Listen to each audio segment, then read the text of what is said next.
Existence is dynamic. It is not static. It is not a stagnant pool. It is a constant continuum flow. No answer can ever be fixed. And that's where society deceives you. It gives you fixed answers. With fixed things is good. That's why we cling to them. They give you a sort of certainty, security, safety. You can remain certain that you are right. But life goes on changing, and your right remains fixed. And then your whole life becomes a misery. Because your answers never fit the questions. Then your whole life is an effort to put square plugs into round holes. Your whole life you go on trying, and it is very frustrating. The reason is that you never see that life is changing. The really conscious person changes with life. The really conscious person cannot afford to be consistent. Consist part of a mediocre mind. I am not saying to be deliberately inconsistent. I am simply stating a fact that to be consistent means to be stupid.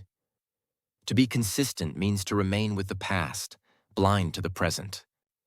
If you look at the present, you have to change with life.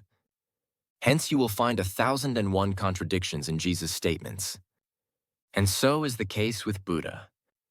And that has always been the case with the enlightened people. Because they don't have any ready-made answer. You hanker for the ready-made answer so you can jump upon it. You can hold it tight in your hand, and you can be certain. You suffer from uncertainty, and uncertainty is the nature of life. Certainty is part of death. Be certain, and you will be dead. Remain flowing, remain uncertain. Remain available to the changing circumstances. And you will remain more and more alive. To be totally alive means to live in the moment with no past interfering at all. Then you respond to the moment, and the response comes from your consciousness. Not from your conscience.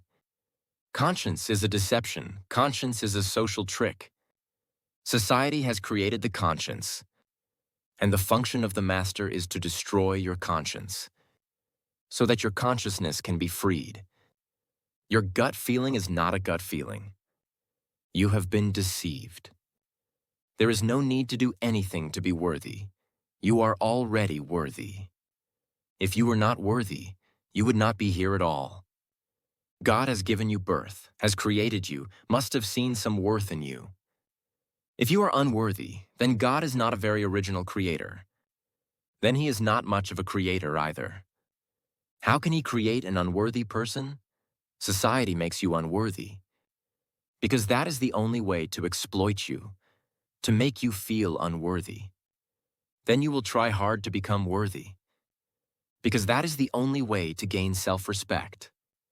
And to become worthy, you will follow the dictates of the society. Society creates fear in you. Fear of being unworthy.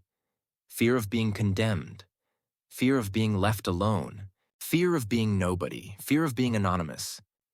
And then you are ready to yield, to bow down to any kind of nonsense. Create fear. Create as much fear as you can. That has been the policy of the society. Hells have been created just to catch hold of you. Heavens have been created just to reward those who will follow the dictates. All are imaginary. There is no hell, no heaven. But these rewards and punishments are subtle strategies. They have worked up to now, and they have destroyed all human dignity. This is not a gut feeling in you. Your gut feeling and the conscience created by the society have got mixed up. The gut feeling is to do something. Yes, that is a gut feeling. When energy is there, one wants to do something that is natural. Energy wants to be expressed. But with the motive to be worthy, that is a conscience part, which is getting mixed with your gut feeling. Be clear about it. You have been messed around by society in every possible way. You have been confused so much that you have to depend on somebody. Either you go to the priest. In the old days, you used to go to the priest. In India, they still go to the priest. In the West, the new priest has arisen.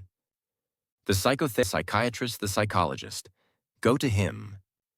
And the miracle is that the priest is just like you, maybe even more in a mess than you are.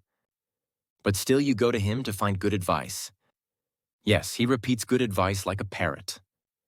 Your psychotherapist, your psychiatrist, your psychoanalyst may be in deeper anxiety and more tensions than you are.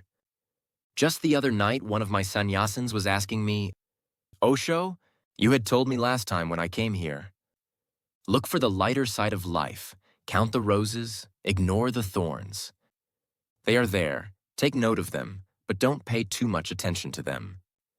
But my psychoanalyst has said, this is dangerous. This is going to repress your emotions. So I am puzzled what to do. Told him, you just wait a few days, your psychoanalyst will be here. But I was not aware that this sannyasin himself is a psychoanalyst. Just later on, my caretaker told me that this man himself is a psychoanalyst. Now one psychoanalyst going to another psychoanalyst for what? And that one may be going to somebody else. The founder of psychoanalysis, Sigmund Freud, was one of the most pathological persons you can imagine. Very superstitious. You will laugh if you go into his biography about how such a man could become the founder of psychoanalysis, how such a man could be trusted, that people believed what he was saying was true.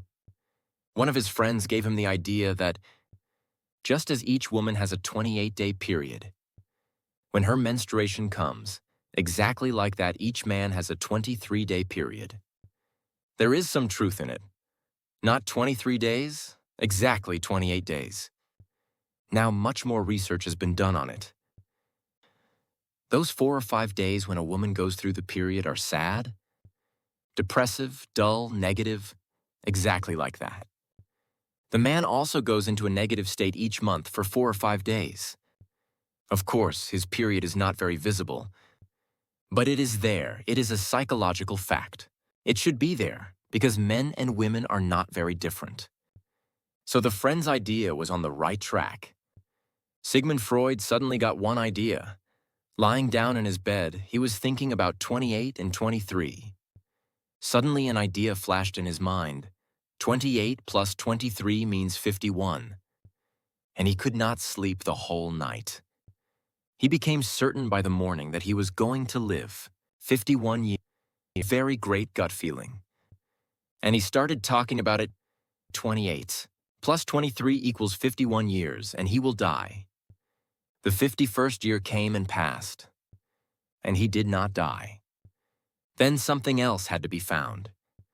The day he was expecting to die, his phone number was changed. And the end of the phone number was 62. So he said, look, another indication. So now I'm going to die at 62. That day also came and passed.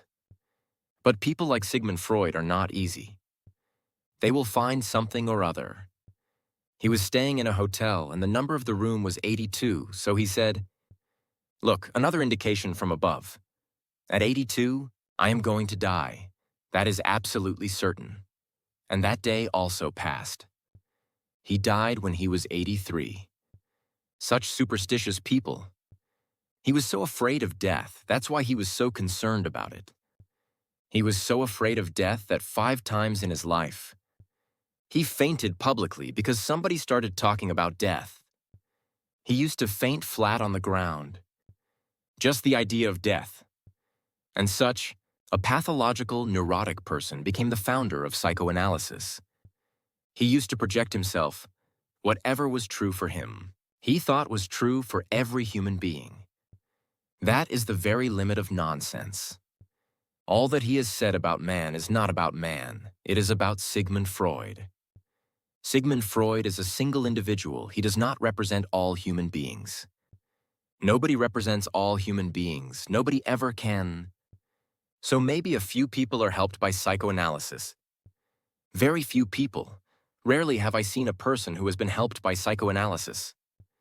But those are the people who are of the same type as Sigmund Freud. Now it has been found that even those people who are not helped by psychoanalysis, but by something else. In one experiment, 25 persons were given psychoanalysis for 6 months.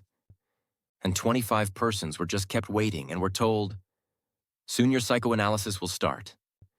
They were all suffering from the same kind of illness, and the result was very surprising.